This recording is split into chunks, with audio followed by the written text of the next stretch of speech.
લાસ્ટમાં એમ સોચો ના બધા અચાનક એમ બંધ કેમ પડી ગયેલા, કઈ ગરમી પડી ગયેલી યા એ લોકોના પાવર સેલ હતા તે બંધ પડી ગયેલા એમ, યા એ લોકોએ સોચેલું તેમ નવેસરથી એમ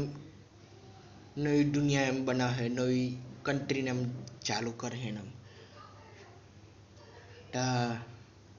કન્ટ્રી પેલે હતી તા બધા એમ